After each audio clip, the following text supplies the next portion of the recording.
الحمد للہ رب العالمین والصلاة والسلام علی سید الانبیاء والمرسلین وعلی آلہ الطیبین واصحابہ الطاہرین اما بعد فاعوذ باللہ من الشیطان الرجیم بسم اللہ الرحمن الرحیم ربنا اغفر لی ولوالدی وللمؤمنین یوم یقوم الحساب صدق اللہ مولانا العظیم ان اللہ وملائکتہ یصلون علی النبی یا ایھا الذین آمنوا صلوا علیہ وسلموا تسلیما الصلاۃ والسلام علیک یا سیدی یا رسول اللہ وعلی آلک وصحابک یا حبیب اللہ۔ حمد و صلات کے بعد معزز و محترم حاضرین و سامعین، آج کی یہ نشست کا سلسلہ اِصالِ ثواب جناب محترم شیخ جاوید حفیظ صاحب مرحوم، ان کے اِصالِ ثواب کے لیے ختم شریف کی محفل میں ہم حاضر ہیں۔ اللہ تعالیٰ اس محفل پاک کو اپنی بارگاہ میں قبول فرمائے اور اس کا ثواب ان کے لیے باعث رحمت اور درجات کی بلندی کا اسباب بنائے۔ ان کے بیٹے شیخ صاحب کے محفل پاک میں موجود ہیں، اللہ ان کو صبر عطا فرمائے۔ رمضان شریف کا مہینہ اور اس میں دوسرا عشرہ اور دوسرے عشرے میں 15واں روزہ، آج ان کے اِصالِ ثواب کے لیے یہ نیک اعمال کیے جا رہے ہیں۔ اللہ تعالیٰ اس ماہ کاملہ کا صدقہ ان کی آخرت کی منزلیں آسان فرمائے۔ رمضان شریف میں بندے کو موت آ جانا یہ بندے کے اپنے بس کی بات نہیں۔ ہزاروں لوگ ہوں گے جو یہ آرزو رکھتے ہوں گے کہ رمضان شریف میں ہمیں موت آئے، لیکن یہ بندے کے بس کی بات نہیں، رب کے کرم کی بات ہے۔ رب تعالیٰ جس بندے پہ کرم نوازی فرمانا چاہتا ہے، اس بندہ مومن کو رمضان شریف میں موت دے کے اس کو ہر قسم کے عذاب سے بچا کے جنت کا مہمان بنا دیتا ہے۔ حدیث شریف میں آتا ہے کہ رمضان کا چاند جب ہی طلوع ہو تو جہنم کے دروازے بند اور جنت کے دروازے کھول دیے جاتے ہیں، اور پورا مہینہ یہی سلسلہ رہتا ہے۔ لیکن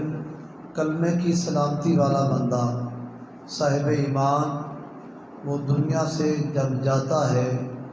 تو کلمے کی برکت سے، رمضان شریف کے اعزاز کی وجہ سے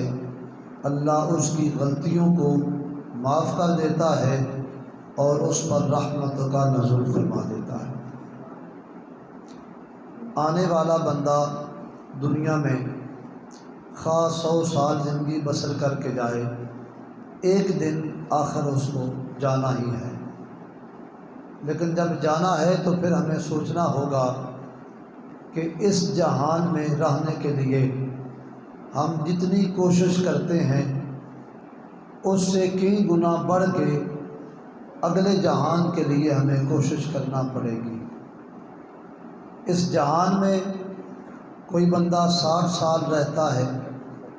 کوئی 40 سال گزارتا ہے، کوئی 80 سال گزارتا ہے، لیکن 80 سالہ زندگی کے لیے ہم دن رات صبح و شام کوشش کرتے ہیں کہ ہماری رہائش اچھی ہونی چاہیے، ہمارے کھانے کا انتظام عمدہ ہونا چاہیے، ہمارے دوست احباب ان سے ملاقاتیں پرتکلف اور پر لطف ہونی چاہیے۔ صاحب یہ تھوڑا سا مختصر سا زندگی کا حصہ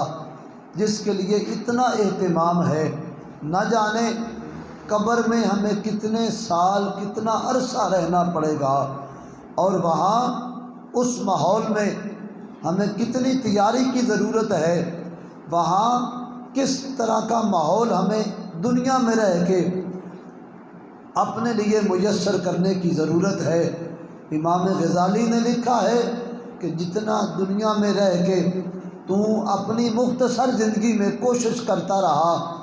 اس سے کہیں بڑھ کے اس زندگی کے لیے کوشش کر کے جس کا عرصہ لمبا ہے۔ دنیا میں رشتہ دار بھی ہیں، دوست احباب بھی ہیں، اور ہر طرح کے مسائل بھی ہیں، لیکن قبر کے اندر نہ رشتہ دار ہیں، نہ ماں باپ ساتھ ہیں۔ وہاں اگر کوئی چیز ساتھ ہے تو رسول پاک علیہ السلام نے فرمایا وہ تیرے نیک اعمال ہیں۔ نیک اعمال قبر میں بندے کے ساتھ رہتے ہیں۔ اگر نمازی تھا تو نماز نور بن کے اس کی قبر میں اتر رہی ہے۔ روزہ رکھنے والا تھا، روزہ ڈھال بن کے اس کی قبر میں آ گیا ہے۔ تلاوت قرآن کرنے والا تھا تو قرآن شریف کی صورتیں اس بندے کی بخشش نجات کے لیے قبر میں اتر آتی ہیں۔ اگر زکوٰۃ دیتا تھا تو زکوٰۃ والا وہ نیک عمل اس کی نجات کا سامان لے کے قبر میں اتر رہا ہے۔ خدا نہ خواستہ بدقسمتی سے اگر نماز نہیں پڑھتا تو پھر قبر اندھیری ہے، پھر قبر میں روشنی کوئی نہیں، نہ اس میں کوئی فلڈ لائٹ لگائی جا سکتی ہے، پھر اندھیرا ہی اندھیرا ہے۔ اور زکوٰۃ نہیں دیتا تھا تو رسول پاک سرور انبیاء نے فرمایا وہ مال جو اس نے اکٹھا کیا وہ سانپ اور بچھو کی صورت میں قبر میں آئے گا، اور اس کو تکلیف دے گا اور کہا جائے گا میں ہوں وہ تیرا مال جو تو جمع کرتا رہا، آج میں تیرے لیے مصیبت کا سامان بن گیا۔ ہمیں سوچنا ہوگا کہ اس ماہ مبارکہ میں جب کہ عبادت کا تھوڑا ثواب عمل کرنے پہ ثواب زیادہ بندے کو دے دیا جاتا ہے، اگر اب بھی مجھ پر غفلت کا پردہ ہے، میں نماز نہیں پڑھ سکتا، میں روزہ رکھنے سے بہانے تلاش کرتا ہوں، یا زکوٰۃ کا معاملہ آئے تو میں ہیلے بہانے کر کے گزار دیتا ہوں، وقت اپنے دل کو تسلی دے دیتا ہوں، تو پھر مجھے سوچنا ہوگا کہ اس سے بڑی رحمت والی گھڑی کوئی نہیں آئے گی کہ جس کی بدولت اللہ تعالی ہمیں یہ انعام عطا کرے، اے میرے بندے تو ایک نفل پڑھ، تجھے ایک فرض کے برابر ثواب عطا کر دیا جائے، اور فرض پڑھ تو 70 گنا تجھے ثواب عطا کر دیا جائے گا، اور تلاوت قرآن کر، پھر دیکھ تجھے اللہ اپنا قرب کتنا عطا کرتا ہے۔ بازار کے احباب نے دکانیں بھی بند کرنی ہیں، اور لاک ڈاؤن کا تیزی کے ساتھ سسٹم بھی چل رہا ہے، لیکن دل تو چاہتا تھا کہ شیخ صاحب کے حوالے سے ان کی زندگی اس شہر میں گزری، پھر وہ لاہور میں قیام پذیر ہو گئے۔ ان کی اولاد نے اپنی پرانی یاد کو زندہ کرتے ہوئے لاہور میں بھی کل ہو سکتا تھا، لیکن یہاں کل اس واسطے رکھا ہے کہ ان کے جو گجرات کے رہنے والے احباب ہیں ان کے لیے آسانی کا موقع بن جائے۔ تو ایک ہی روایت بیان کر کے دعا کی طرف بڑھتے ہیں۔ حضور نبی پاک علیہ السلام ارشاد فرماتے ہیں کہ بندہ دنیا میں اگر نیک عمل کرتا ہے تو پھر وہ نیک عمل کرنے والا قبر میں پچھتاتا نہیں، قبر میں اس کو راحت، سکون اور اطمینان دے دیا جاتا ہے۔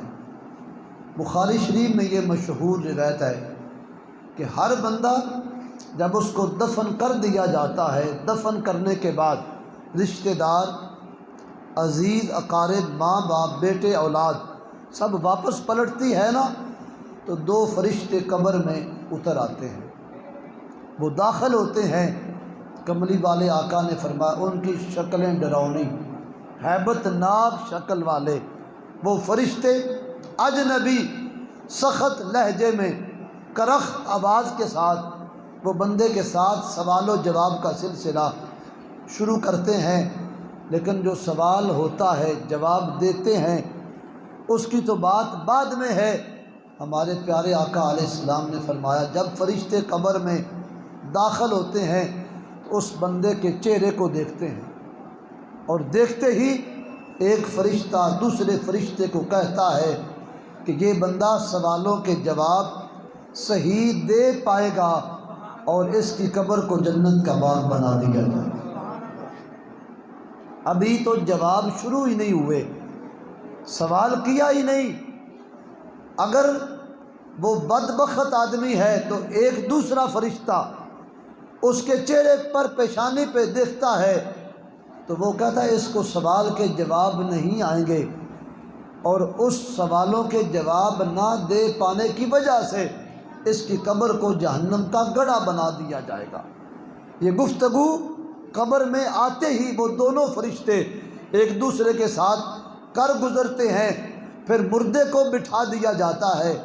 اور وہ بیٹھ کے سوالوں کا جواب سنتا ہے کہ بتا تیرا رب کون ہے، تیرا دین کیا ہے، اور حضور پر نور جناب محمد مصطفیٰ احمد مجتبیٰ صلی اللہ علیہ وآلہ وسلم کی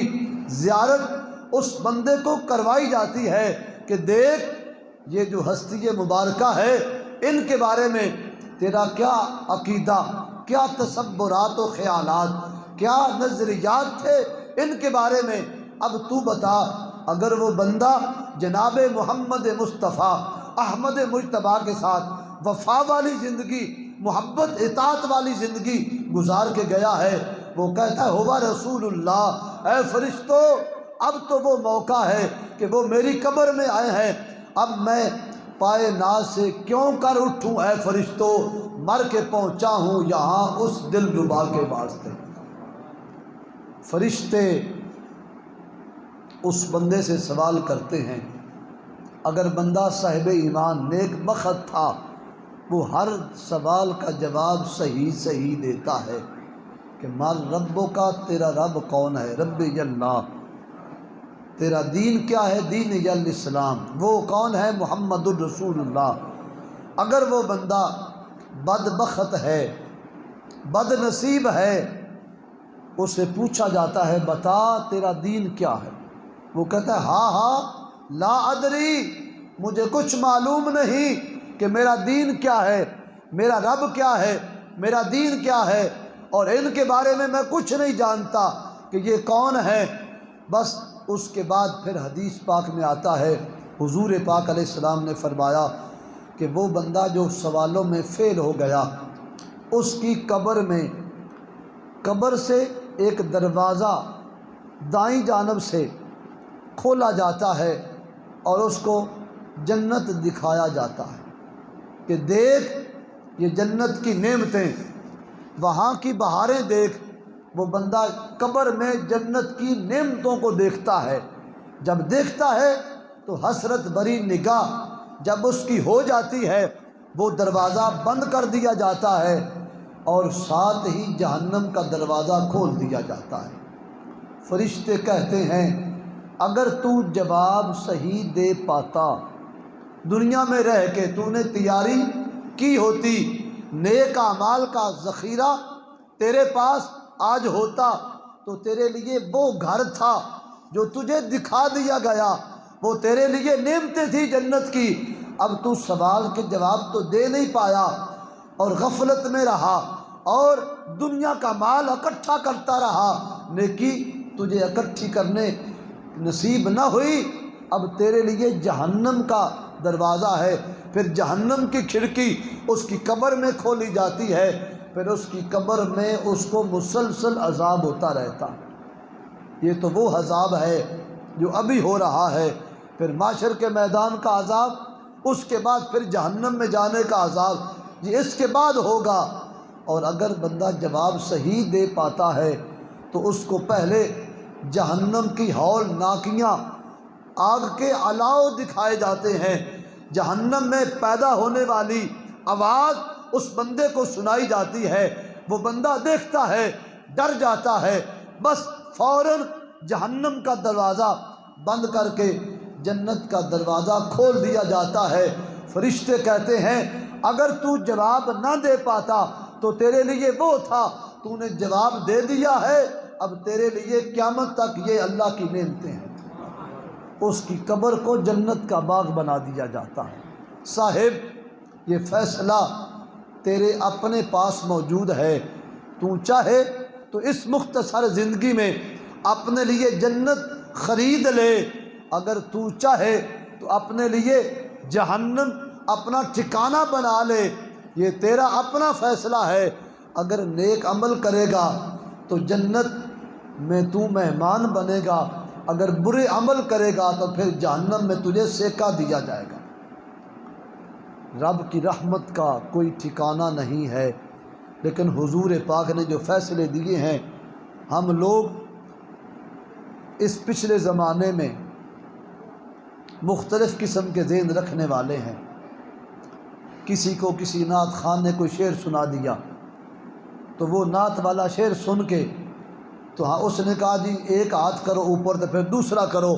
تو آدھی جنت ایک ہاتھ اٹھانے سے، دوسرے ہاتھ سے ساری جنت تمہارے نام ٹھیکے میں جا رہی ہے۔ یہ سب غلط فہمیاں ہیں، اور ایک طرف حضور پاک کا فرمان ہے، دوسری طرف کسی نقیب کا ایک جملہ، کسی نعت خان کی ایک نعت یا کسی پیر کا ایک قول ہے، اور ایک طرف اللہ کا قرآن مصطفیٰ کریم کا فرمان ہے۔ تو درجہ فوقیت رسول اللہ صلی اللہ علیہ وآلہ وسلم کے فرمان کو ہے، یا رب ذوالجلال کے فرمان کو ہے۔ اس واسطے یہ جو غلط فہمیاں پھیلائی جاتی ہیں کہ تم فلاں پیر کی بیعت ہو جاؤ، بس تمہارا معاملہ پیر کے ہاتھ ہے، یا فلاں یارویں شریف دے لو تو یارویں والے جانے تو ان کا عمل جانے، یا میلاد شریف کر لو تو تم سیدھے جنت میں ہو، یہ سب باتیں بعد کی ہیں، سب سے پہلے بات رسول اللہ کی ہے۔ رسول اللہ فرمائیں کہ جو نماز نہ پڑھے اس کا حشر حامان کے ساتھ ہوگا، اس کا حشر فرعون کے ساتھ ہوگا، اور میں 11ویں ہر مہینے ایک دیگ دے کے اپنے آپ کو پکا جنت کا پرمٹ اتنی جیب میں رکھوں اور سمجھوں کہ میں تو جنتی ہوں، جنت میں میرا انتظار ہو رہا ہے۔ نہیں صاحب، یہ تیرے سوچ کی غلط فہمی ہے۔ رسول اللہ نے فرمایا تیرا حشر اگر بے نماز ہے تو اس کے ساتھ ہوگا، اگر تو نماز پڑھتا ہے پھر نیک اعمال بھی کرتا ہے، پھر تجھے انعام یہ دیا جائے گا جتنی تیرے نیک اعمال میں سچائی ہے اس کے مطابق تجھے صرف عام امتیوں میں نہیں رکھا جائے گا۔ پھر اگر تیرا عمل پاورفل سچائی والا ہے، اے میرے امتی پھر سن لے، میں محمد اپنے پاس تجھے رکھوں گا، میں تجھے اپنے قریب کر لوں گا، یہ اعزاز بھی دے دیا گیا۔ تو حضرات ذی وقار جانے والے تو چلے گئے، لیکن وہ پیغام ہمیں یہ دے کے گئے کہ جب میں دنیا میں نہیں رہا تم نے بھی رہنا نہیں ہے، جانا ہے، اور جب جانا ہے خبر قبر نصیب ہو کہ نہ ہو۔ آج یہ فلسفہ سمجھانا ہمیں کوئی مشکل نہیں، بالکل آسان۔ نیٹ کی دنیا میں ہمارے پڑوس ملک میں بندے مر رہے ہیں کرونے کی وجہ سے، ان کے لیے قبر ان کو نصیب نہیں، آگ جلا کے ان کو ساڑا جا رہا ہے، ساڑنے والے بھی تنگ ہیں، انتظامات نہیں ہو رہے۔ وہ ہم پہ کتنا کرم ہے اللہ کا، فرمایا مسلمان جتنے بھی فوت ہو جائیں جلانے کی ضرورت نہیں، دفنانے کی حاجت ہے۔ اہتمام یہ کتنا کرم ہے کہ مرنے کے بعد ہماری لاش کی بے حرمتی نہیں ہوتی، مرنے کے بعد بھی ہمارا جسم اس کو عزت کے ساتھ محفوظ کیا جاتا ہے۔ یہ کرم ہے جناب محمد مصطفیٰ کے کلمے کا، کہ حضور پاک کا کلمہ پڑھ لیا تو یہ اعزاز دے دیا گیا۔ دیکھنے میں وہ بھی بندے ہی ہیں جنہیں آگ لگا کے پٹرول ڈال کے عین ممکن ہے کہ لے آنے والوں میں کوئی بیٹا بھی ہو جو اپنے باپ کی لاش لے کے آ رہا ہو کہ اس کو جلاؤ۔ عین ممکن ہے کہ کوئی باپ ہو اپنے بیٹے کی لاش کو لے کے آ رہا ہو کہ اس کو جلا دو، یہ کرونے سے مر گیا ہے۔ لیکن نہیں، یہ ان کا کفر کا نظام ہے، اور میرے مصطفیٰ کا نظام یہ ہے کہ جانے والا گناہگار ہی کیوں نہ جائے، اس کے لیے اعزاز بھی ہے، اکرام بھی ہے، احترام بھی ہے کہ اس کو کندھوں پہ اٹھاؤ، غسل کفن کا انتظام کرو، بڑی تکریم کے ساتھ، اعزاز کے ساتھ اس کو قبر میں اتارو۔ چلنے والے چلتے ہوئے اپنی ٹور کا بھی خیال رکھیں کہ اس باڈی کو، اس میت کو تکلیف نہ ہو تمہارے اونچا نیچا چلنے کی وجہ سے۔ اس قدر اسلام نے جس بندے کو تحفظات دیے ہیں، وہ اسلام تقاضا کرتا ہے کہ یہ تحفظات تو اسلام دیتا ہے، پر تو تحفظات لینے والا بن جائے۔ تو تحفظات یہی ہیں کہ نیک اعمال کیے جائیں، نماز پڑھی جائے، روزہ رکھا جائے، حج کیا جائے، زکوٰۃ دی جائے، حلال کا رزق اس کا اہتمام کیا جائے، اللہ کو بھی راضی رکھا جائے، رسول پاک کو بھی راضی کیا جائے۔ جب یہ زندگی گزار کے بندہ جاتا ہے تو پھر اس کا استقبال ہوتا ہے، فرشتے استقبال کرتے ہیں کہ یہ وہ بندہ آ گیا کہ جس کے دنیا میں رہنے سے دنیا والے خوش تھے، اب وہ دنیا سے قبر میں آ رہا ہے، اب اہل قبرستان اس کے آنے پہ خوش ہیں۔ اللہ مرحوم کی مغفرت فرمائے۔ 5 وقت نماز کی پابندی، تلاوت قرآن، 20 رکعت نماز تراویح اور دیگر ماہ سیام کی عبادات سے ہمیں اللہ فیض یاب فرمائے۔ اس مسجد کے منتظمین، نمازیان، امام صاحب قاری احمد بلال صدیقی، ان کی ساری ٹیم، شالہ دیوے مصطفی گروپ کے تمام ذمہ داران، اللہ ہر ایک کو جزائے خیر عطا فرمائے۔